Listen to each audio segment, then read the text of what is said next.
Pay rent or get out, you old hag. Ashley's voice cut through my birthday dinner like a knife through my last hope. My son David just sat there, fork frozen halfway to his mouth, watching his wife humiliate the woman who gave him life. So I stood up, wiped my mouth with the napkin I'd embroidered for their first anniversary, and walked out without a word. By morning, the for sale sign was already in the yard of the house they thought they owned. Where are you watching from today? Drop your location in the comments below and hit that like and subscribe button. Let me tell you how a 70-year-old woman learned that sometimes the best revenge is simply giving people exactly what they ask for, with interest. It started 3 hours earlier when Ashley had insisted we needed to have a serious family discussion over my birthday dinner. Nothing good ever came from Ashley's serious discussions, trust me. In my 68 years, I'd learned to read the warning signs, and my daughter-in-law had been flashing them like a broken traffic light for weeks. "Margaret," she began, using my full name instead of the mom she'd called me for the past 15 years. Another red flag. "David and I have been talking, and we think it's time for some changes around here." I set down my fork and looked at my son, waiting for him to jump in with clarification or reassurance. Instead, he studied his mashed potatoes like they held the secrets of the universe. Coward. "What kind of changes?" I asked, though part of me already knew. Ashley had been circling this conversation for months, dropping hints about space and independence and how multi-generational living isn't for everyone. Well, Ashley smiled. That sharp little smile I'd learned meant trouble. "We've been carrying all the household expenses while you've been living here rent-free for almost a year. It's not really fair to us or the kids." Rent-free. The phrase hit me like a physical blow. I'd been living in this house since my husband Frank died 13 months ago, yes. But rent-free?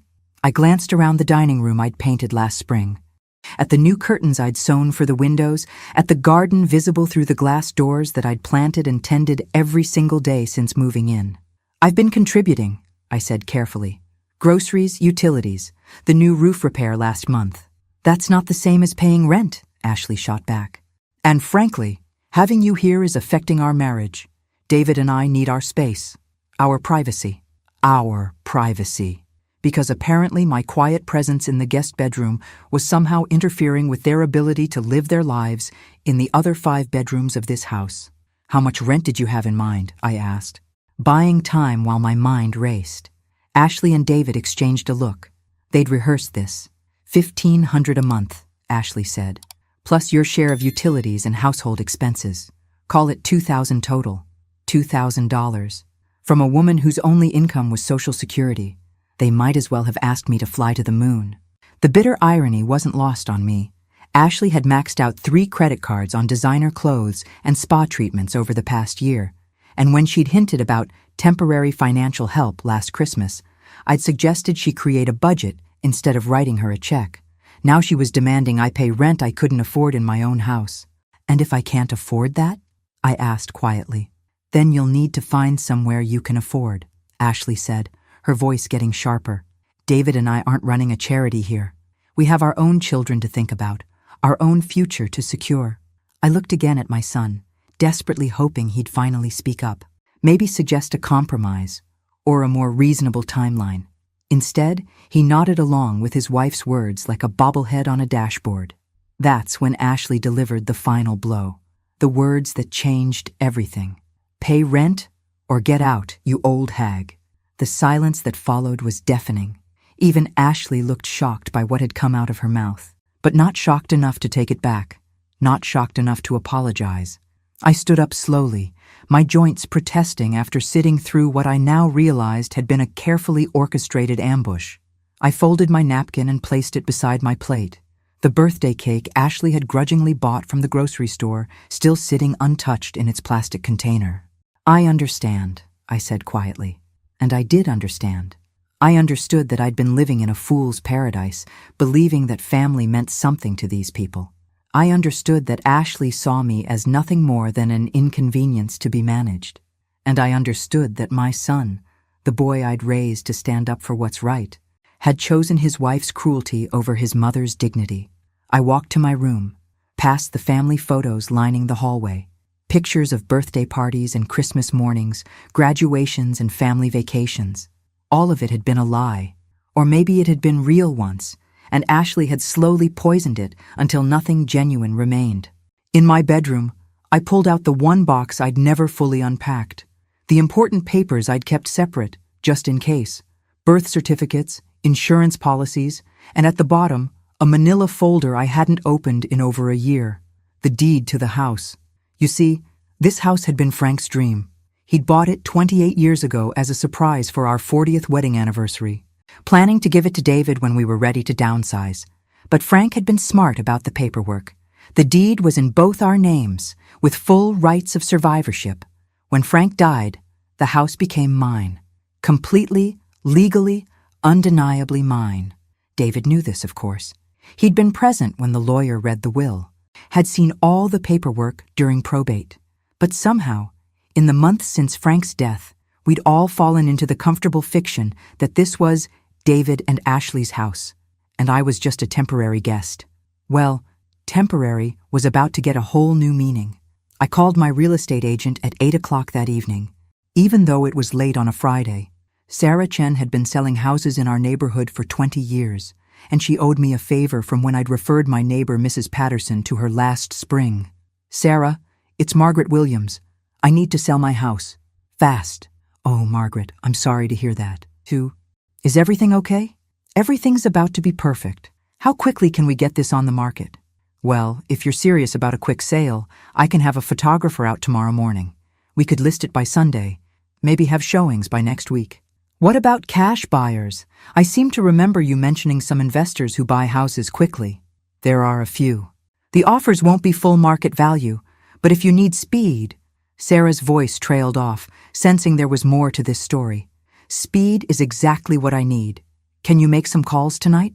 By the time I hung up the phone, I felt lighter than I had in months. Ashley wanted me gone? Fine. She'd get exactly what she asked for. With all the consequences, she was too short-sighted to consider. I didn't sleep much that night, but it wasn't anxiety keeping me awake. It was anticipation. Saturday morning, while David took the kids to soccer practice and Ashley went to her yoga class, 3 different cash buyers toured the house with Sarah. By Saturday afternoon, I had 2 offers. By Saturday evening, I'd accepted one. The sale price was $70,000 below market value, but the buyer could close in 3 days and wanted to take possession immediately. Done. I spent Saturday night packing my few belongings and making arrangements for a lovely assisted living apartment across town. The kind with a pool and organized activities and 0 tolerance for ungrateful family members. Sunday morning dawned crisp and clear. Perfect weather for new beginnings. Ashley was in the kitchen making her usual Sunday brunch when the doorbell rang. She looked at me expectantly, as if I should answer it. But why should I? It wasn't my house anymore. "Aren't you going to get that?" she asked when the bell rang again. "It's not my house," I said pleasantly, sipping my coffee. "I'm just a guest here, remember?" The bell rang a 3rd time, longer and more insistent. Ashley huffed and marched to the front door, her yoga pants swishing with annoyance. I heard voices, confusion, Ashley's tone shifting from irritation to uncertainty. Then her voice getting louder, saying things like, "I don't understand," and "there must be some mistake." And finally, "David! David, get in here right now!" But David was still upstairs getting dressed, and the voices at the door were getting more official sounding, professional, legal. I finished my coffee and rinsed my cup, placing it in the dishwasher I'd loaded faithfully every morning for the past year. Such a helpful house guest I'd been. Ashley burst back into the kitchen, her face pale, clutching a stack of official-looking papers. "What did you do?" she whispered. I smiled at her, the kind of peaceful smile that comes from finally taking control of your own life. "I gave you exactly what you wanted," I said. "Your space, your privacy, and your independence from the old hag who was such a burden." The papers in Ashley's hands were trembling now. Behind her, I could hear David's footsteps on the stairs, his voice calling out to ask what was happening. But that's a story for tomorrow, because sometimes the sweetest revenge isn't a dish served cold. It's watching people realize they've been playing a game where they never knew the rules. David appeared in the kitchen doorway, still buttoning his shirt, looking between Ashley's pale face and my serene smile with growing confusion. "What's going on? Who was at the door?" Ashley thrust the papers at him like they were on fire. Read it. I watched my son's face change as he scanned the documents. Confusion shifted to disbelief, then to something that looked almost like respect before settling into panic. Notice of ownership transfer? He read aloud. Mandatory vacate by... His voice caught. Tuesday? This Tuesday? That's 3 days, Ashley said, her voice climbing toward hysteria. They want us out in 3 days. With the kids, with all our stuff. This has to be illegal. David looked up at me, and for the first time in months, I saw my son instead of Ashley's husband. Mom, what did you do? I solved your space problem, I said calmly, refilling my coffee cup. The regular Sunday morning routine felt surreal, given the chaos erupting around me. But I was determined to enjoy my last breakfast in this kitchen. You wanted me to pay rent or get out. Since I couldn't afford rent, I got out. Problem solved. But you can't just... Ashley sputtered. This is our house. Actually, it wasn't. I opened the folder I'd placed on the counter and slid a copy of the deed across to them. This house belonged to me. Frank left it to me in his will. You've been my guests for the past year, not the other way around. The silence that followed was broken only by the coffee maker's final gurgle and the sound of our neighbors starting their lawnmower next door. Normal Sunday morning sounds for everyone, except the 3 adults standing in this kitchen, staring at each other across a chasm that had just opened up between past and future. David was the first to speak. I knew the house was yours legally, but you thought I'd just quietly hand it over when you decided I was inconvenient, I finished gently. And maybe I would have, if you'd asked nicely, if you'd included me in the decision, if you'd treated me like family instead of like a burden. Ashley grabbed the deed from David's hands, studying it like she could make the words change by staring hard enough. There has to be something we can do, some legal recourse. You can't just throw your own family out on the street. I'm not throwing anyone anywhere, I corrected. I sold my house to buyers who want to move in quickly. They've offered to let you stay through Tuesday to pack your belongings. That's actually quite generous of them. Generous? Ashley's voice cracked. Margaret, we have children. We have jobs. We can't just find a new place to live in 3 days. For a moment, just a moment, I felt a flicker of sympathy. Then I remembered her words from the night before. Pay rent or get out, you old hag. You're both intelligent, capable adults, I said. I'm sure you'll figure something out. Maybe your parents can help. David ran his hands through his hair, a gesture I recognized from his childhood when he was overwhelmed. Mom, please, can't we work something out? Maybe postpone the sale? Talk to the buyers? The sale is final. I signed the papers yesterday. I pulled out another document. Here's your copy of the closing statement. As you can see, I got a very fair price considering the quick turnaround. Ashley leaned over David's shoulder to read the figure, and I watched her face change again, this time to something that looked like greed. $600,000, she breathed. For this house? It's a good neighborhood, I said mildly. Frank chose well. I could practically see the calculations running through Ashley's head. David's inheritance, which she'd been counting on for years, had just been converted to cash in my bank account. Mom, David said carefully, what are you planning to do with the money? There it was, the question Ashley had been dying to ask but was too smart to voice directly. Well, I said, settling into my chair with my coffee. I've put a deposit on a lovely apartment at Sunshine Manor. It's a senior living community with all meals included, transportation to shopping and medical appointments, organized activities. They even have a pool. Sunshine Manor, Ashley repeated faintly. That place costs $4,000 a month. $4,200, actually. But it includes everything. No need to burden family with requests for help or contributions. I smiled at her over my coffee cup. Complete independence, just like you wanted. David sat down heavily at the table. Mom, I never meant for things to go this far. When Ashley said we needed to discuss living arrangements, I thought maybe we could work out something fair for everyone. What would have been fair, David? I asked gently. Charging your recently widowed mother market rate rent to live in the house her husband left her? Finding creative ways to push me out so you could have the space to yourselves? We weren't trying to push you out, he protested. But his voice lacked conviction. No? Then what would you call demanding $2,000 a month from someone whose Social Security barely covers $1,000? What would you call your wife's charming nickname for me? Ashley flinched. I didn't mean that. I was angry. I said things I shouldn't have. You meant every word, I said calmly. And that's fine. Now you get to live with the consequences. My phone rang, a welcome interruption to the increasingly tense conversation. Sarah, how did the walkthrough go? Perfect. My real estate agent's voice was bright and professional. The buyers are thrilled with the condition of the house. They wanted me to tell you again how much they appreciate your flexibility with the timeline. Wonderful. And the moving truck I requested?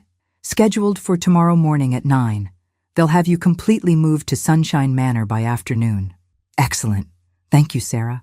I hung up to find David and Ashley staring at me like I'd grown a second head. You hired movers? David asked weakly. Of course. I may be old, but I'm not stupid. Did you think I was going to load boxes by myself at my age? I stood up and rinsed my coffee cup. I'll be out of your way by tomorrow afternoon. The new owners said you could use the guest room until Tuesday if needed. The guest room, Ashley repeated hollowly. You mean our bedroom? Well, it was the master bedroom when it was my house. I suppose it's whatever the new owners want it to be now. I headed toward the door, then paused and turned back. Oh, and Ashley? You might want to start packing. The new owners mentioned they have a very strict timeline. And I'd hate for your belongings to get accidentally donated to charity if they're still here Wednesday morning. As I walked toward my room to continue packing, I heard Ashley's voice behind me, high and desperate. David, do something. Call a lawyer. This can't be legal. But I knew David wouldn't call a lawyer. Because David knew his mother better than his wife did, and he was finally realizing that the sweet, accommodating woman who'd raised him had a spine made of steel when pushed too far. Besides, everything I'd done was perfectly legal. I'd sold my own house to buyers who'd made a legitimate offer. The fact that my son and daughter-in-law had been living there under false assumptions wasn't my problem. It was amazing how much clarity came from finally owning your own power. Tomorrow would bring new challenges, I was sure. But tonight, for the first time in months, I was going to sleep peacefully in my own house, knowing that I'd never again have to beg for a place at a table that should have been mine by right. And if that made me a terrible mother, well, maybe Ashley could explain to the grandchildren why Grandma Margaret wasn't welcome at family dinners anymore. Somehow I didn't think she'd find the courage. Monday morning arrived with the mechanical precision of a Swiss watch and the subtlety of a tornado. The moving truck pulled into the driveway at exactly 9 a.m., just as Ashley was attempting to load her car with what looked like half their belongings. "Excuse me, ma'am," the lead mover called out to her. "We need access to the driveway." Ashley straightened up from her car trunk, her hair escaping from what had once been a neat ponytail. "You can't park there. We're trying to move out." "Yes, ma'am, we understand. We're here to help Mrs. Williams move out too. Won't take but a few hours." I watched this exchange from my bedroom window while folding the last of my sweaters into a suitcase. 3 men in uniform shirts were already unloading dollies and moving blankets, the tools of professional displacement. Ashley marched up to my room, not bothering to knock. "You could have warned us about the movers. I thought David told you yesterday." I closed my suitcase with a satisfying zip. "Weren't you listening during our conversation?" "I was in shock," Ashley's voice cracked. "Normal people don't just sell their houses without warning their families." "Normal families don't call their mothers-in-law old hags either," I replied calmly. "I guess we're both learning new things about normal." The sounds of professional moving drifted up from downstairs. Men calling out measurements, the scrape of furniture across hardwood floors, the rustle of packing paper. Soon, this house would be stripped of everything that made it mine, everything that connected it to Frank and our 43 years of marriage. But instead of sadness, I felt something unexpected. Liberation. Ashley was still standing in my doorway, looking lost. "Margaret, please, can't we talk about this like adults? Maybe work out some kind of arrangement with the new owners?" "What kind of arrangement did you have in mind?" I asked, genuinely curious. "The same kind where I pay market rent to live in my own house." "That's not—" "I didn't realize it was technically your house." "Technically?" I turned to face her fully. "Ashley, what exactly did you think was happening here? Did you think Frank just gave David a house and forgot to tell anyone?" Her silence was answer enough. You thought David inherited the house when Frank died, I continued. You thought I was just some old woman taking up space in what you believed was your home. David never corrected me, she said defensively. No, he didn't, which makes me wonder what other conversations you two have had about my future without bothering to include me. Ashley's face flushed red. We were trying to take care of you. By charging me rent I couldn't afford? By making me feel unwelcome in my own home? By calling me an old hag when I couldn't meet your financial demands? I shook my head. Ashley, that's not taking care of someone. That's managing them out of your life. Mrs. Williams? One of the movers appeared in the doorway. We're ready for the bedroom furniture whenever you are. Perfect timing, I said, picking up my suitcase. Ashley, you'll want to get your things out of the master bathroom. They'll need to move the dresser shortly. I walked downstairs to find David sitting at the kitchen table, staring at a cup of coffee that had probably gone cold an hour ago. Around him, the systematic dismantling of my old life continued with professional efficiency. Mom, he said without looking up, I've been thinking about what you said yesterday. Oh? About working things out, finding something fair for everyone. He finally raised his eyes to meet mine. What if we could make this work? What if Ashley and I paid you rent for the house, real rent, and we all just started over? I sat down across from him, watching the movers wrap my dining room chairs in thick blankets. David, the house is sold, the papers are signed, the new owners have already transferred the down payment. But there has to be some kind of cooling off period, right? Some way to cancel the sale? Why would I want to cancel the sale? The question seemed to genuinely confuse him. Because this is your home. Because we're your family. Because, he gestured helplessly at the chaos around us. Because this isn't how families are supposed to treat each other, isn't it? I asked quietly. Is this really so different from how you and Ashley have been treating me? We never threw you out of your house. No, you just made it clear I wasn't welcome in it.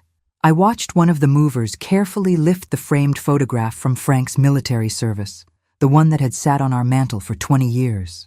Tell me, David, when was the last time you asked my opinion about anything that affected my life? We ask your opinion all the time. About babysitting schedules and what to cook for dinner, yes.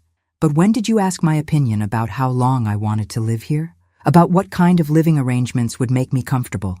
About whether I felt welcome in this house? David was quiet for a long moment. We assumed you'd tell us if you were unhappy. I was telling you. Every day. You just weren't listening. Mrs. Williams? Another mover appeared, this one holding a clipboard. We've got everything loaded except for a few boxes in the garage. Your son says those belong to him? Yes, those can stay. I turned back to David. I've left a few things in the garage for you. Photo albums, some of your father's tools, boxes of your childhood things I've been saving. The new owners said they could stay temporarily if you want to come back for them later. Something in David's expression shifted. You saved my childhood things? Of course I did. They're in clearly labeled boxes. I thought someday you might want to show them to your own children. He was quiet for another moment. I remember helping Dad build that workbench in the garage. I must have been 12, 13. It was your birthday present that year. He said every man needs to know how to work with his hands. And you kept all his tools? They're yours now. Frank would have wanted that. For a moment, David looked like the boy I'd raised. The one who used to sit in that garage for hours, watching his father work and asking endless questions about everything. Before Ashley, before adult responsibilities, before he'd learned to see his mother as a burden instead of a person. Mom, I'm sorry, he said suddenly. I'm sorry we made you feel unwelcome. I'm sorry about what Ashley said. I'm sorry I didn't stand up for you. I know you are, and I did know. I could see it in his face, the genuine regret. But David, being sorry doesn't fix what's broken. It could be a start. I stood up as the movers carried the last of my furniture toward the door. Maybe, but not here, not in this house. Too much has been said. Too much has been broken. We all need space to figure out who we are without all these old expectations. So what happens now? I looked around the kitchen one last time. Ashley had chosen the paint color, picked out the backsplash, arranged the cabinets according to her sense of style. Nothing in this room reflected my taste or my needs. I'd been a guest in my own home for longer than I'd realized. Now I go live my life, I said simply. I make new routines, new friends, new memories. and you and Ashley figure out how to manage your household without my contributions. Our contributions, David corrected. You contributed a lot more than we acknowledged. Yes, I did. I picked up my purse and the small overnight bag that contained everything I needed for my first night at Sunshine Manor. And that's going to become very clear very quickly. As I reached the door, Ashley appeared from upstairs carrying a hastily packed suitcase. "Where are we supposed to go?" she asked, her voice small and frightened. "I hear your mother's house has a finished basement," I suggested gently. I'm sure she'd be happy to help her daughter in a time of need. After all, that's what family is for. The irony wasn't lost on any of us. Ashley's mother lived in a modest ranch house with exactly one spare room, which doubled as her sewing room and home office. Ashley, who had found my quiet presence in a 5-bedroom house unbearably intrusive, was about to discover what cramped living conditions actually felt like. "This isn't over," Ashley said, though she sounded more defeated than defiant. "Yes, it is," I replied. "But that doesn't have to be a bad thing. Sometimes endings are just beginnings wearing different clothes." I walked out to my car, where the movers were securing the last of my belongings in their truck. Behind me, I could hear David and Ashley beginning what sounded like it was going to be a very long, very difficult conversation about their immediate future. But that conversation was no longer my responsibility. For the first time in over a year, their problems belonged to them alone. As I drove away from the house that had been my prison disguised as a home, I felt something I hadn't experienced in decades. Complete control over my own destiny. And it felt absolutely wonderful. Sunshine Manor turned out to be everything the brochure promised and more. My 1-bedroom apartment had a view of the landscaped gardens, a kitchenette perfect for someone who no longer wanted to cook large meals, and most importantly, a door that only I had the key to. I was unpacking my books when my phone rang Tuesday afternoon. "Margaret Williams, this is Detective Rodriguez from the County Sheriff's Office. I'm calling about a complaint filed against you regarding property fraud." I set down my copy of Pride and Prejudice and sat in my new recliner. "I'm sorry, Detective, but I think there's been a misunderstanding." "What kind of complaint?" "Your daughter-in-law, Ashley Williams, claims you illegally sold a house that belonged to her and her husband without their knowledge or consent." "I see." I looked out my window at an elderly man feeding ducks in the small pond. Such a peaceful life this could be. "Detective, do you have a copy of the property deed available?" "I do, ma'am. That's actually why I'm calling. The deed clearly shows you as the legal owner, but Mrs. Ashley Williams insists there must be some kind of fraud or forgery involved. She's quite adamant." I could only imagine Ashley's performance at the sheriff's office. "Detective Rodriguez, I've lived in that house for 13 months since my husband's death. My son and daughter-in-law were aware of the ownership situation, but there may have been some confusion about inheritance versus current ownership. Could you come in tomorrow to provide a statement? Just to clear this up officially?" "Of course. What time works best for you?"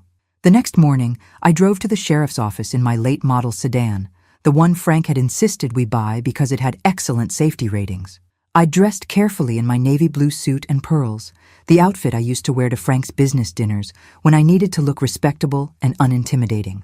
Detective Rodriguez turned out to be a woman in her 40s, with kind eyes and the patient demeanor of someone who dealt with family disputes regularly. "Mrs. Williams, thank you for coming in. I have to say, this is an unusual situation." "How so?"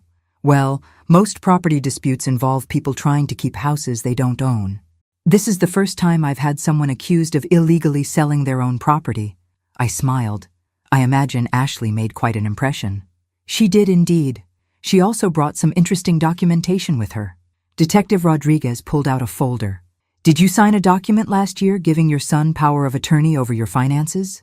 My blood went cold. "Absolutely not. She has paperwork that suggests otherwise. A notarized power of attorney dated 3 months after your husband's death, giving David Williams full authority over your financial decisions." I stared at the document she slid across her desk. It was my signature, or at least a very good forgery of it. The notary stamp looked official, but I had never, ever signed such a document. "Detective Rodriguez, I've never seen this paperwork before in my life. Are you certain? People sometimes forget documents they sign during periods of grief." "I'm certain." I studied the signature more carefully. "Detective, may I see a magnifying glass?" She provided one, and I examined the signature under magnification. This is very good, but it's not my signature. Look at the W in Williams. I have a distinctive way of writing that letter. It looks more like two V's connected. This signature doesn't have that characteristic. Detective Rodriguez leaned forward with interest. You're saying this is forged? I'm saying I never signed this document, and if Ashley is using it to claim I didn't have the right to sell my own house, then someone has committed fraud. I sat back in my chair. Detective, may I ask you something? Of course. Did Ashley happen to mention how she planned to support David's ownership claim? Because if she believes this power of attorney was legitimate, she must have known about it when they demanded I pay rent or move out. Actually, she claims they never demanded you pay rent. She says the conversation Friday night was about you voluntarily contributing to household expenses and that you misunderstood their intentions. I laughed. A sound without humor. Detective, I'm 68 years old, not senile. I know the difference between a request for contribution and an ultimatum. She also claims you've been showing signs of memory issues and confusion. Have I seemed confused to you during this conversation? Detective Rodriguez smiled slightly. No, ma'am, you haven't. Detective, may I make a suggestion? If Ashley has a forged power of attorney document, that's evidence of felony fraud. If she doesn't actually have such a document and is lying about its existence, that's filing a false police report. Either way, it seems like Ashley has bigger problems than who owns my house. You're absolutely right. Detective Rodriguez made some notes in her file. Mrs. Williams, would you be willing to provide handwriting samples for comparison? Absolutely. An hour later, I'd provided multiple handwriting samples and a detailed statement about Friday night's conversation. Detective Rodriguez had also called the notary, whose stamp appeared on the fake power of attorney document. The notary had no record of any document signed by Margaret Williams on that date. Mrs. Williams, Detective Rodriguez said, as I prepared to leave, it appears your daughter-in-law may have created fraudulent documents to try to claim ownership of your house. What happens now? Now I investigate whether Ashley Williams committed forgery and fraud. And I recommend you contact your attorney about protecting your other assets. As I drove back to Sunshine Manor, my phone rang. Mom? David's voice was strained. Detective Rodriguez called me. She says Ashley might have forged some documents? It appears so. But that's impossible. Ashley wouldn't do something like that.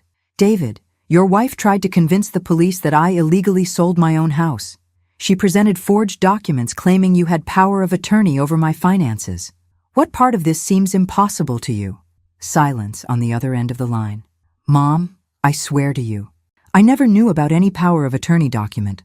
I never asked Ashley to create anything like that.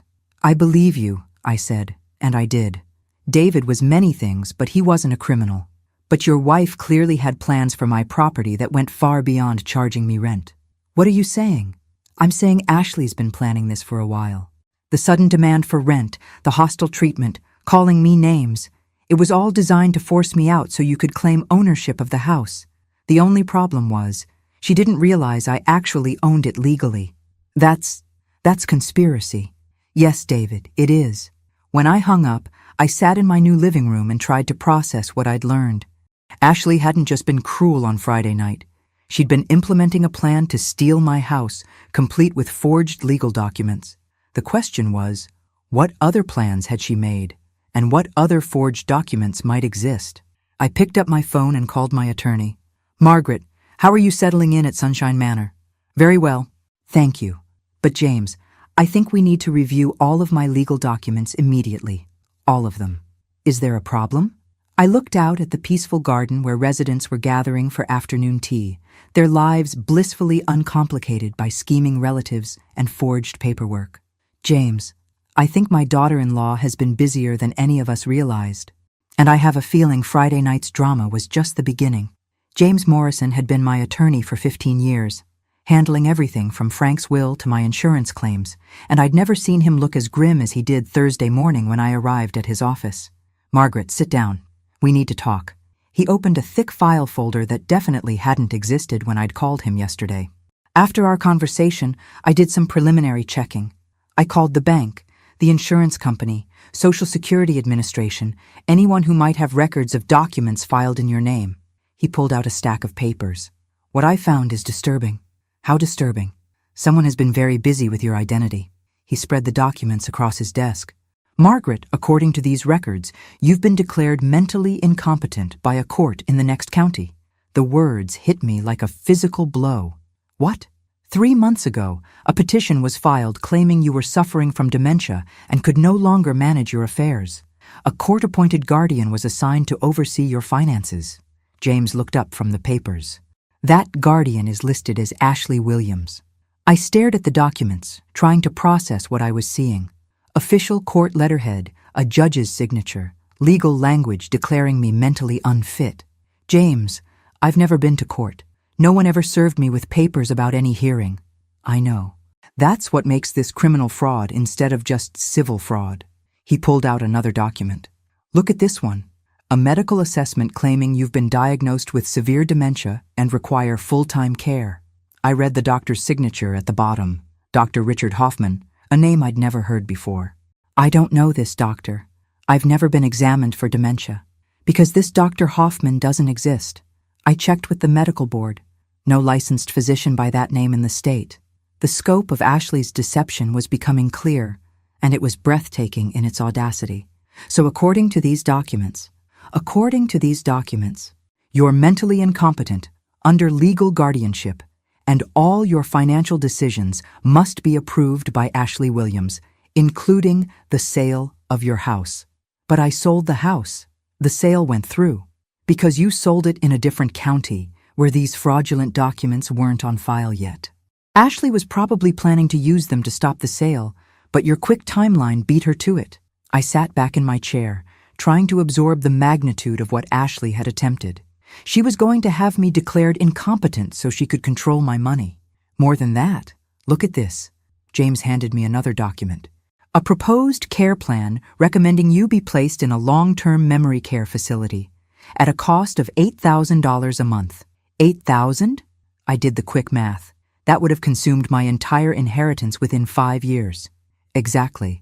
After which I assume you would have been moved to a much less expensive facility while Ashley and David continued living in your house, managing your remaining assets. The coffee I'd drunk that morning threatened to come back up. James, are you saying Ashley was planning to steal everything Frank left me? I'm saying Ashley created an elaborate fraud scheme designed to give her legal control over your money while making it look like she was taking care of you. His expression was dark. This is elder abuse, Margaret. The kind that destroys families and bankrupts vulnerable people. But I'm not vulnerable. You are in the eyes of the law based on these forged documents.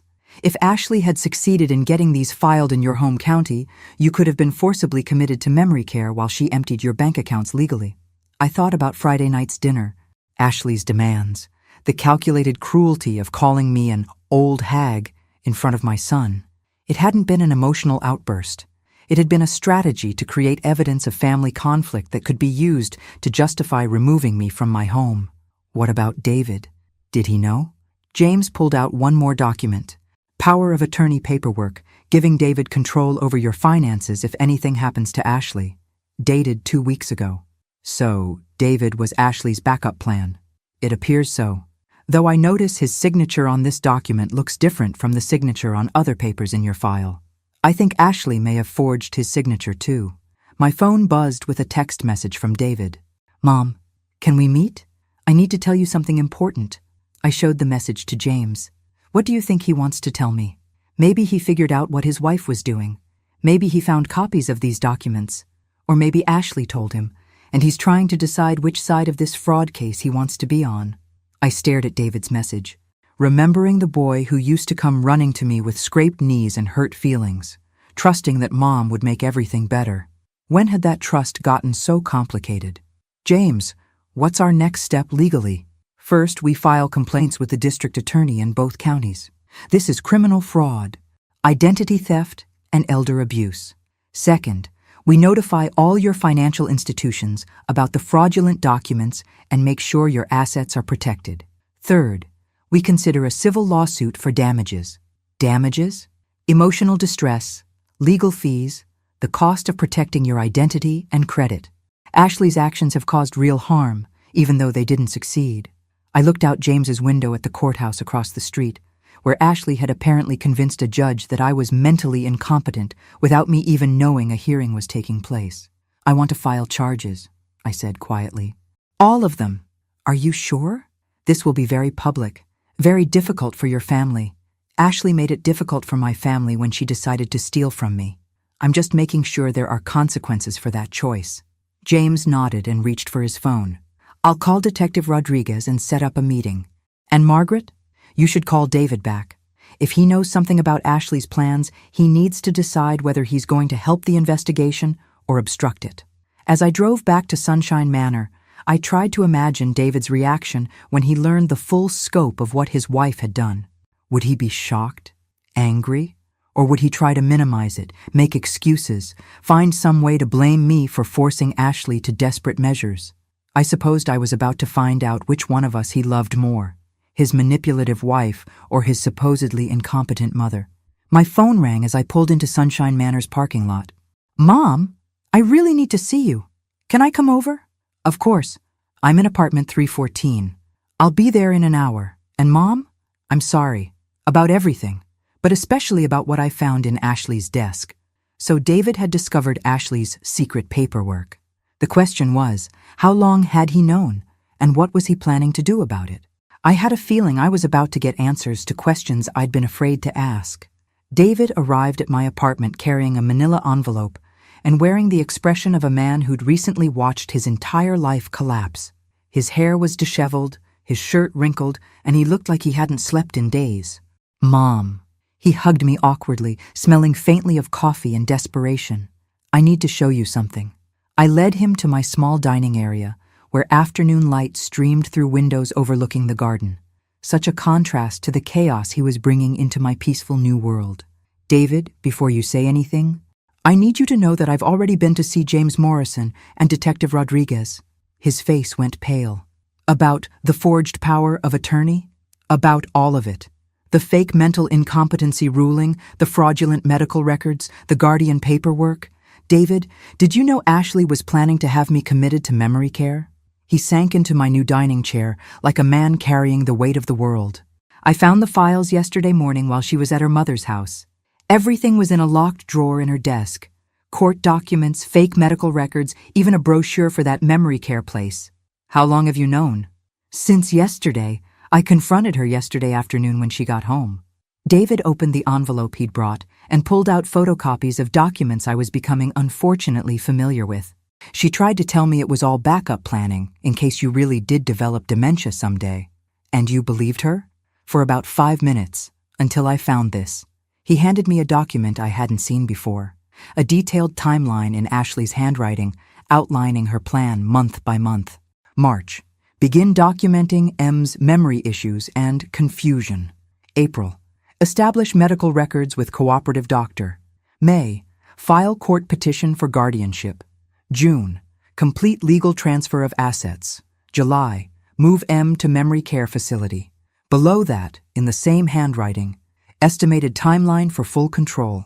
4 months. Estimated inheritance protection. $800K plus house equity. I read the timeline twice, each word hitting me like a physical blow. This hadn't been a spontaneous reaction to family stress. Ashley had been systematically planning to steal my life. David, she wasn't just going to take my money. She was going to bury me alive in a memory care facility while convincing everyone I was too far gone to protest. "I know." His voice was barely a whisper. "Mom, I swear to you I had no idea. I thought we were just having normal family discussions about living arrangements." "What about the power of attorney document with your signature?" "Forged. I've never signed anything like that in my life." He pulled out another paper. "I took this to a handwriting expert yesterday afternoon. She confirmed that Ashley forged both our signatures. I studied my son's face, looking for signs of deception or manipulation. Instead, I saw something I hadn't expected. Genuine devastation. David, why are you showing me this instead of hiding it to protect Ashley?" He was quiet for a long moment, staring out at the garden where several residents were playing chess at outdoor tables. "Because when I confronted her with the evidence, she didn't deny it. She didn't apologize. She didn't even look sorry." He met my eyes. "She looked angry that I'd found out." "What did she say?" She said I was being naive, that you were going to be a financial burden for the rest of your life if we didn't take control of the situation. She said she was protecting our children's future by securing your assets before you wasted them on unnecessary luxuries. David's voice cracked. Mom, she'd been spending beyond our means for months. Credit cards, expensive dinners, designer clothes. When she hinted about needing money last Christmas, and you suggested budgeting instead, she became obsessed with the idea that you were hoarding wealth while we struggled. Unnecessary luxuries, like living independently and maintaining my dignity.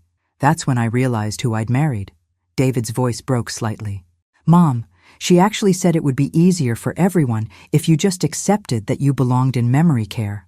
That fighting, it was selfish. I felt a chill that had nothing to do with the air conditioning. Ashley hadn't just been planning financial fraud.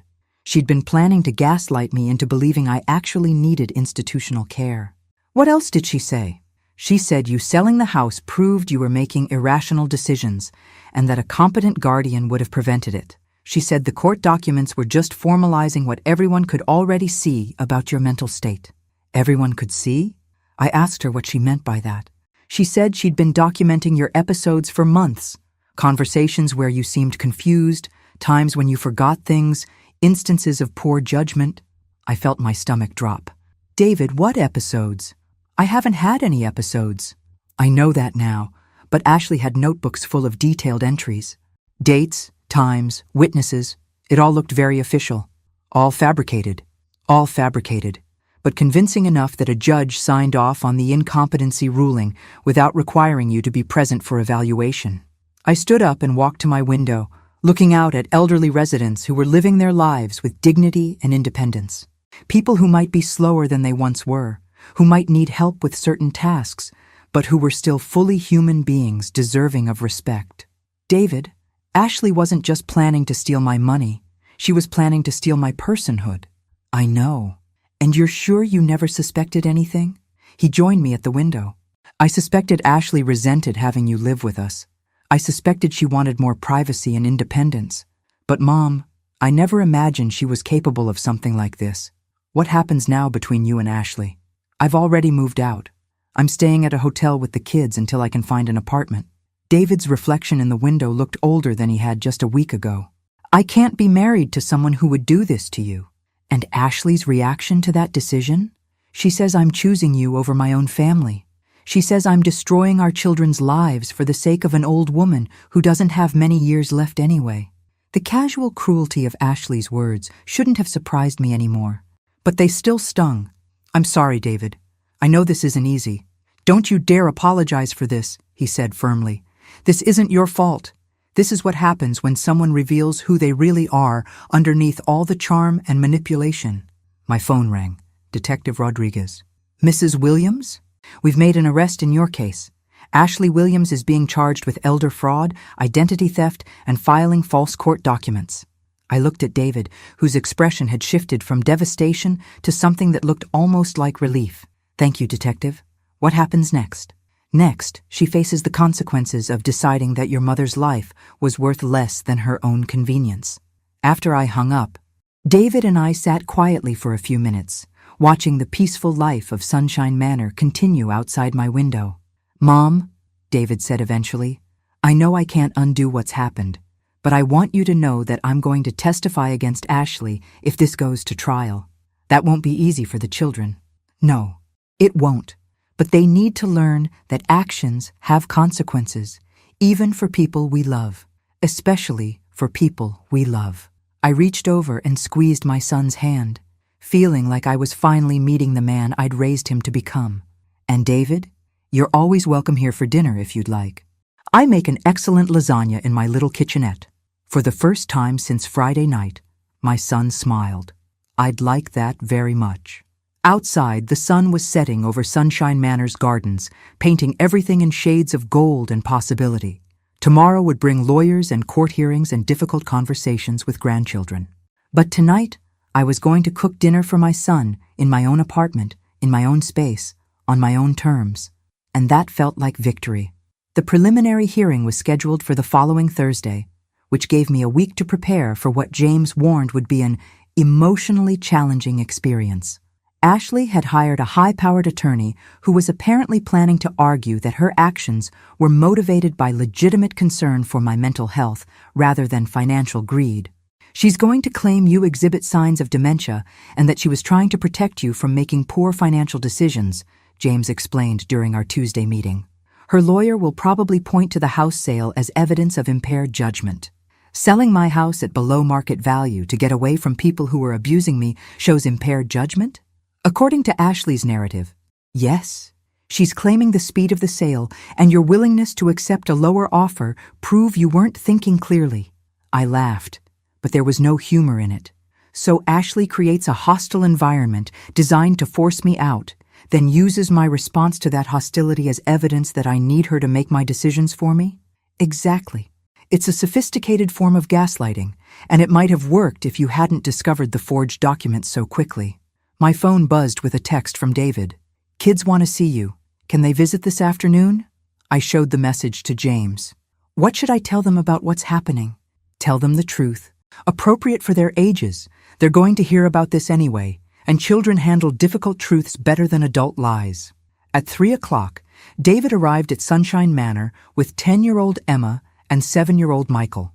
Both children looked confused and slightly scared, clearly aware that something serious was happening in their family, but not understanding what. "Grandma!" Emma hugged me tightly. "Dad says you live here now. Do you like it?" "I love it," I said honestly. "Would you like a tour?" I showed them my apartment, the community room with its big screen television and game tables, the library where residents could check out books, and the dining room where meals were served family style if people preferred company to solitude. "It's like a hotel where only grown-ups live," Michael observed. "That's a very good way to put it." As we walked back to my apartment, Emma asked the question I'd been dreading. "Grandma, why are Mom and Dad getting divorced?" David and I exchanged glances. We'd agreed he would handle most of the difficult questions, but Emma had addressed this one directly to me. "Sometimes adults make choices that hurt other people," I said carefully. "When that happens, other adults have to decide whether they can continue being married to someone who makes those kinds of choices." "Did Mom hurt someone?" "Yes, sweetheart." "She did." "Did she hurt you?" I sat down on the bench outside my apartment building so I could be at eye level with my granddaughter. "Your mom tried to take some things that belonged to me without asking. When adults do that, it's called stealing, and it's against the law." Emma's eyes widened. "Mom stole from you?" "She tried to." "Is that why the police came to Grandma Ashley's house yesterday?" Michael asked. I looked at David. "Ashley's been arrested?" "Yesterday afternoon. I meant to call you, but the kids were upset and I've been trying to help them process everything." David sat down beside us. "They saw her being handcuffed." My heart broke for both children. Whatever Ashley had done, she was still their mother, and watching a parent be arrested had to be traumatic. "I'm sorry you had to see that," I told them. "That must have been very scary." "Is Mom going to jail?" Emma's voice was very small. "I don't know yet," David answered honestly. "That depends on what the judge decides." "Will we be able to visit her?" "Yes, no matter what happens, she'll still be your mother, and you'll still be able to have a relationship with her." We spent the rest of the afternoon playing board games and reading stories, trying to create some normalcy for two children whose world had been turned upside down. When David was getting ready to take them back to their temporary apartment, Emma hugged me goodbye and whispered in my ear, "Grandma, I'm glad you didn't let Mom steal from you." After they left, I sat in my apartment thinking about the ripple effects of Ashley's choices. Two children were now living in a hotel with their father, dealing with the trauma of watching their mother arrested. David was facing divorce proceedings and the challenge of single parenthood. The extended family was fractured, probably permanently, and all of it could have been avoided if Ashley had simply treated me with basic respect and honesty. My phone rang at 8 o'clock that evening. "Mrs. Williams, this is Linda Patterson, Ashley's attorney. I'd like to discuss a possible resolution to this situation that might be in everyone's best interest." "I'm listening." "My client is prepared to offer a formal apology and complete restitution for any financial losses you've incurred. In exchange, you would agree to drop the criminal charges and resolve this matter civilly."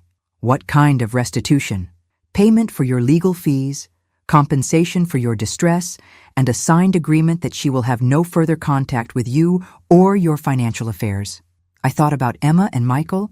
about the public trial that would expose every detail of their mother's crimes to the community, about the media attention that would follow their family for years. Ms. Patterson, what does Ashley's apology actually say? She acknowledges that her actions were inappropriate and that she should have communicated her concerns about your welfare through proper legal channels. That's not an apology. That's a legal disclaimer. Mrs. Williams, my client made some poor decisions, but her underlying motivations were genuine concern for your well-being. I hung up. 10 minutes later, my phone rang again. David. Mom, Ashley's lawyer called me. She says Ashley wants to work out a deal. I know. She called me too. What do you think? I walked to my window and looked out at the quiet evening life of Sunshine Manor. Residents sitting on benches, talking quietly or reading books. People living their lives with dignity, surrounded by community, free from manipulation and abuse. David, Ashley tried to have me declared mentally incompetent so she could steal my inheritance and lock me in a memory care facility. She forged legal documents, created fake medical records, and convinced a judge to sign orders that would have destroyed my life. I know. This wasn't a mistake or poor communication. This was a deliberate, calculated plan to erase me as a person while taking everything Frank left me. So you won't consider a plea deal? Would you? If someone had tried to steal your identity and bury you alive? David was quiet for a moment. No, I wouldn't. Then you have your answer. Thursday's preliminary hearing would determine whether Ashley's case went to trial, but regardless of what happened in court, I'd already won the only victory that mattered. I was still myself, living my own life, making my own decisions, and no amount of money or legal manipulation could ever take that away from me again. Ashley had gambled everything on the assumption that I was too old, too weak, and too dependent to fight back. She'd bet wrong. Thursday morning arrived gray and drizzly, the kind of weather that makes courtrooms feel even more somber than usual. I dressed in my navy blue suit again, the one that made me look respectable and competent. Two things Ashley's defense team would undoubtedly try to argue, I wasn't. James met me in the courthouse lobby 30 minutes before the hearing. "How are you feeling?" he asked. "Like I'm about to watch justice work the way it's supposed to," I replied, "which feels surprisingly good." We walked through the metal detector and up 2 flights of stairs to courtroom 3B. I caught sight of Ashley sitting at the defendant's table with her attorney, wearing a cream-colored dress that made her look innocent and vulnerable. She didn't turn around when David and I entered, but I saw her shoulders tense. David had chosen to sit with me in the gallery, a decision that couldn't have been easy for him, but spoke volumes about where his loyalties ultimately lay. All rise for the Honorable Judge Martinez. The preliminary hearing lasted 2 hours and unfolded exactly as James had predicted. Ashley's attorney argued that his client was a concerned daughter-in-law who had become worried about my cognitive decline and taken steps to protect me from making financially damaging decisions. Mrs. Ashley Williams observed concerning behaviors over several months, he told the judge. Memory lapses, confusion about financial matters, and ultimately the impulsive sale of valuable property at significantly below market value.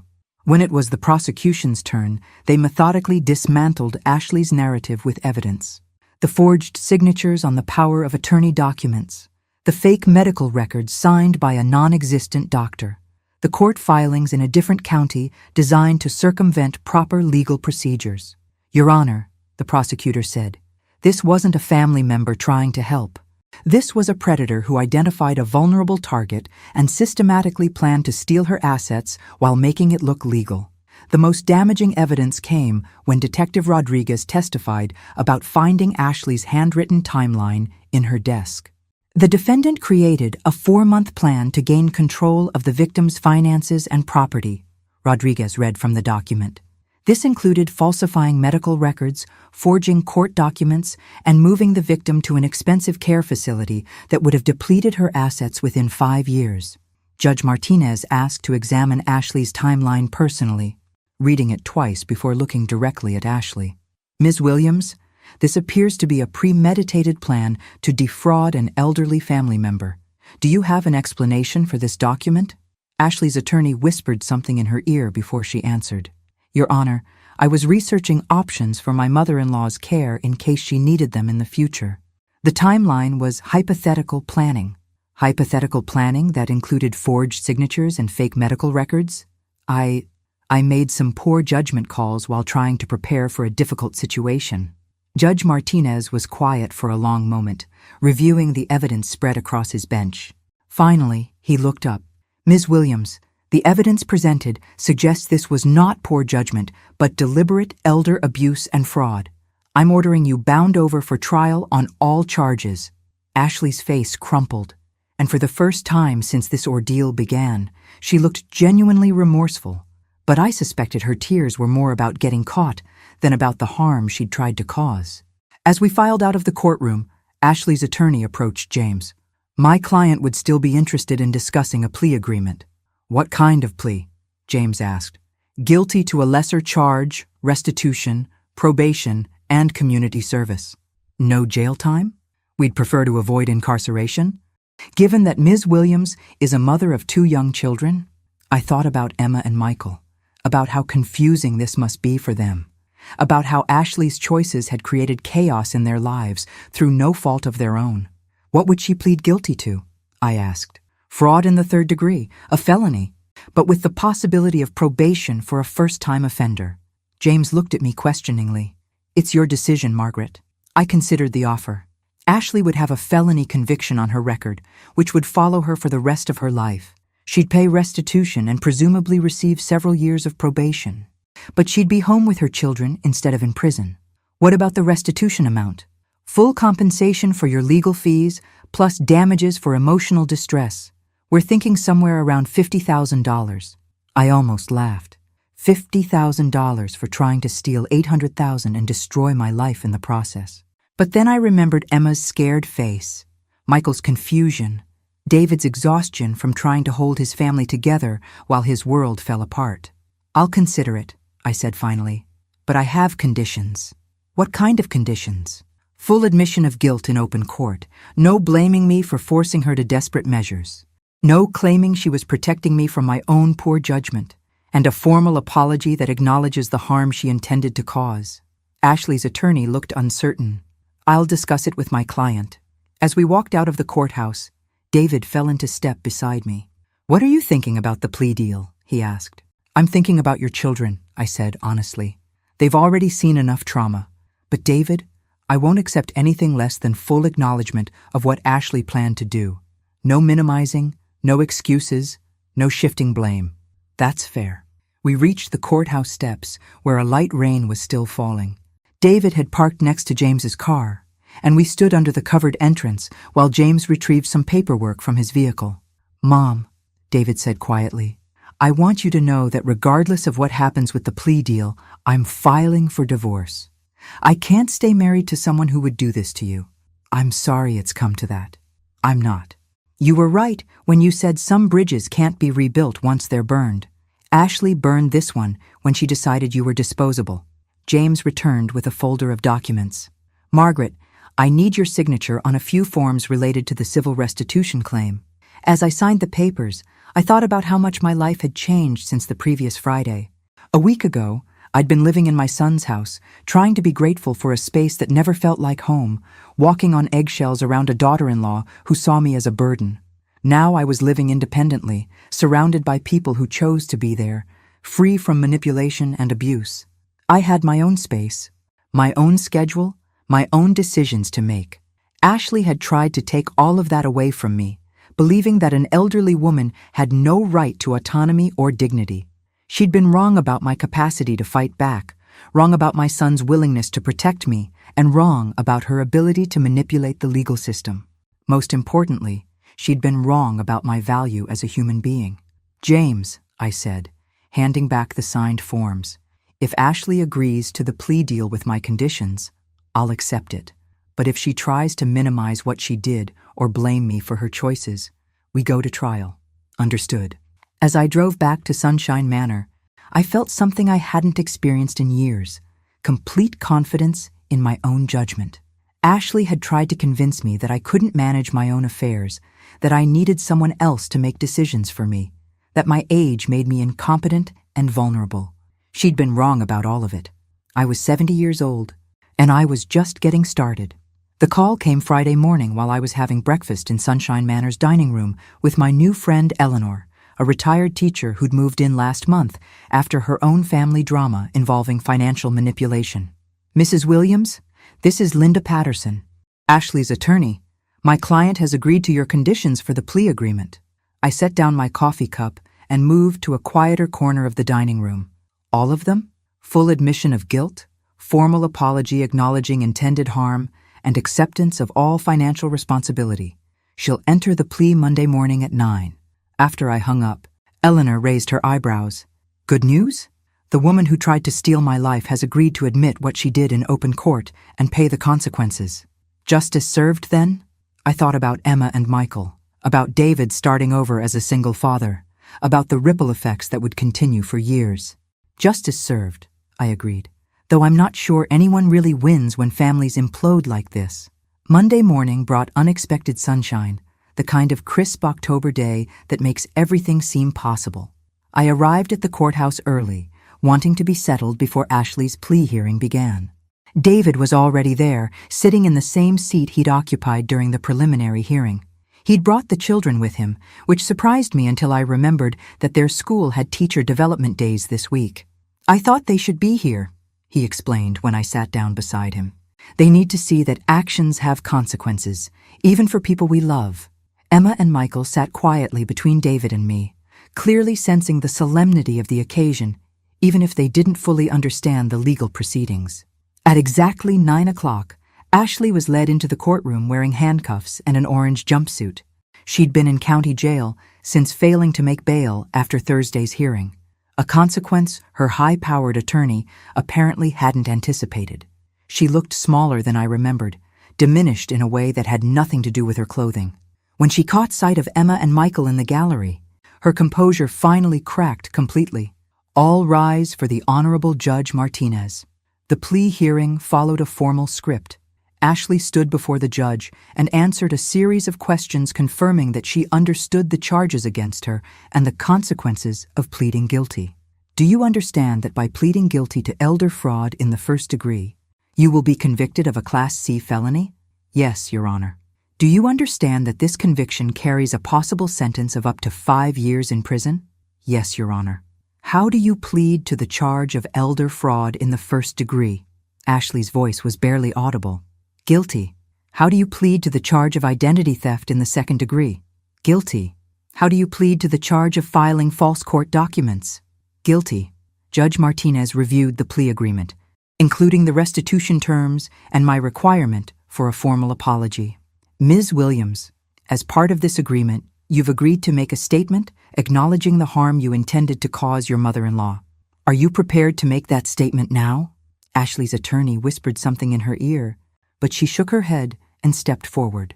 "Your Honor, I plan to steal my mother-in-law's money and property by having her declared mentally incompetent when I knew she wasn't.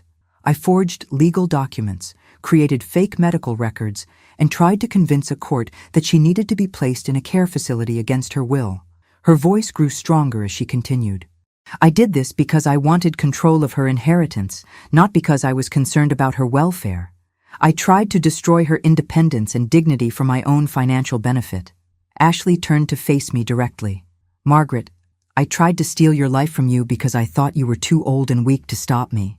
I was wrong about your strength, and I was wrong to treat you as if your age made you less valuable as a person. I'm sorry for the harm I intended to cause, and I understand why you can never forgive me." The courtroom was silent, except for the soft sound of Emma crying beside me. I reached over and took her hand, squeezing it gently. Judge Martinez imposed Ashley's sentence: 3 years probation, 500 hours of community service at a senior center, complete restitution to me, and permanent prohibition from any involvement in my financial affairs. "Ms. Williams," the judge said before dismissing her, "elder abuse is one of the most despicable crimes that comes before this court. You targeted a vulnerable family member and planned to systematically destroy her autonomy and dignity for your own gain. The only thing that saved you from prison was your victim's mercy and your willingness to take full responsibility for your actions." As Ashley was led away to be processed for release on probation, she looked back at her children one more time. Emma was sobbing openly now, and Michael had buried his face against David's shoulder. Outside the courthouse, David tried to comfort both children while I stood quietly nearby, unsure of my role in this moment. "Why did Mom try to hurt Grandma?" Emma asked through her tears. David knelt down to be at her eye level. "Sometimes adults make very bad choices because they want things that don't belong to them. When that happens, other adults have to step in to stop them. But why didn't she just ask for help if she needed money?" Out of the mouths of babes. Emma had identified the central question that had puzzled me throughout this ordeal.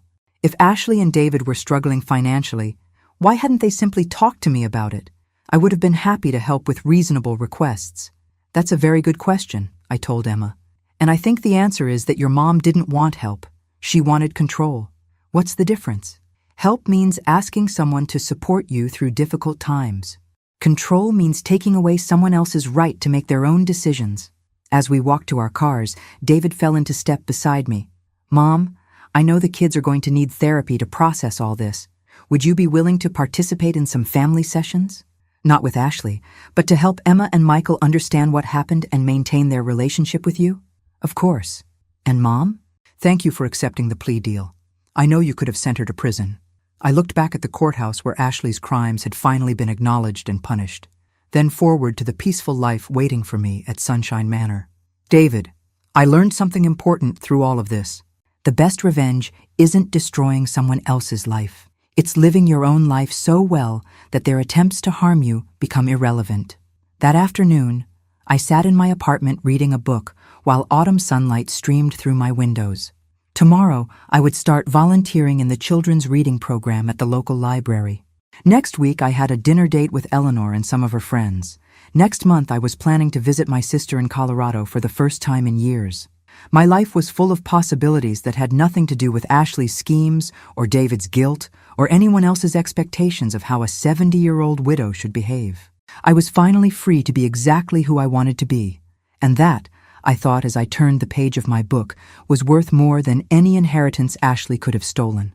3 months later, I was arranging flowers in Sunshine Manor's lobby when David arrived for our weekly lunch date, carrying what looked like official paperwork and wearing an expression I couldn't quite read. "Good news or complicated news?" I asked, setting down my pruning shears. "Both, actually." He held up the papers. "Ashley's divorce attorney just delivered the final settlement agreement. It's over." We walked to the dining room and found our usual table by the window overlooking the gardens, where several residents were enjoying the mild February afternoon. "What are the terms?" I asked after we'd ordered our meals. "Joint custody of the kids, child support based on Ashley's new job at the call center, and division of assets." David paused. "Mom, there's something else. Something I need to tell you about the house sale." I felt a flutter of concern. "What about it?" "I've been in touch with the family who bought it, the Johnsons. They're wonderful people, retired military, grandparents, very kind, and they've made an offer I wanted to discuss with you." "What kind of offer?" David pulled out another document. "They want to sell it back to you, at the exact price you sold it for, plus improvements they've made." I stared at him. "Why would they want to do that?" "Because Mrs. Johnson's mother is moving in with them, and they've realized the house is too big for their needs now. They're downsizing to a smaller place closer to their daughter." David's eyes were bright with something that looked like hope. "Mom, they said when they learned why you'd sold the house so quickly, they felt terrible about benefiting from a family crisis. I thought about the house that had been my prison disguised as a home, the place where I'd felt unwelcome and unwanted, the source of so much pain and conflict." "I don't want it back," I said quietly. David's face fell. "Oh, I thought maybe you'd want to come home." I reached across the table and took his hand. "David, this is home now. Sunshine Manor is where I belong, surrounded by people who choose to be here, living independently without being anyone's burden. But it's our family house, Dad's dream house. No, sweetheart, it was your father's gift to me, which I used exactly as he would have wanted, to protect myself when I needed protection. The house served its purpose." Our lunch arrived, and we ate quietly for a few minutes while David processed my decision. Finally, he looked up. "What should I tell the Johnsons?" "Tell them to find a family who will love that house the way Frank and I once did. Tell them to sell it to people who will fill it with laughter and joy and children's voices. I smiled. And tell them I said thank you for being the kind of people who would make such a generous offer. Are you sure? Mom? You'd have complete control this time. No Ashley, no demands, no ultimatums. I'm sure. That house represents a chapter of my life that's finished. I'm writing new chapters now.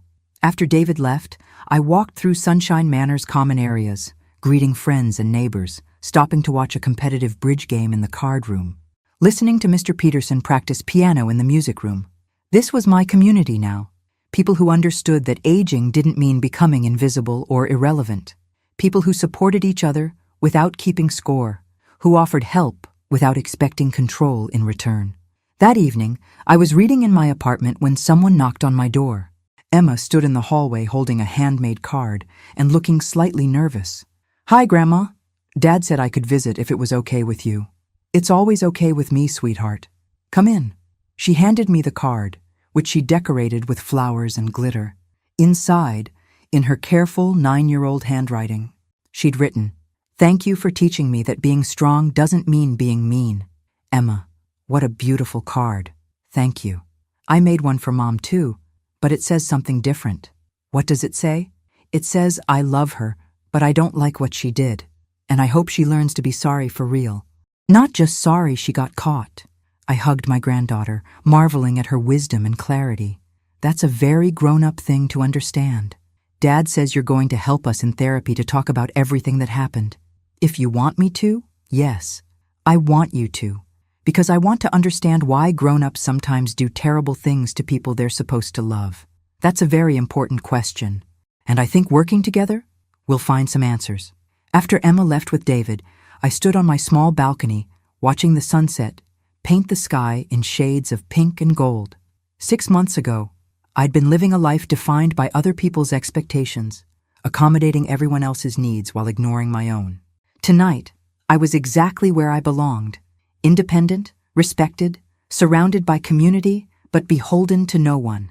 I had new friendships, new interests, new routines that pleased no one but me. Ashley had tried to steal my autonomy, my dignity, and my future. Instead, her actions had forced me to reclaim all three. My phone buzzed with a text from Eleanor. "Dinner tomorrow at 6? Martha's making her famous lasagna." I texted back, "Wouldn't miss it." This was what happiness looked like at 70. Small pleasures freely chosen, relationships based on mutual respect, and the profound peace that comes from never having to apologize for taking up space in your own life. Ashley had called me an old hag and demanded that I pay rent or get out. Well, I'd gotten out all right. I'd gotten out of a life that was making me smaller every day and into a life that celebrated exactly who I was. And I'd never been happier to prove someone wrong in my entire life.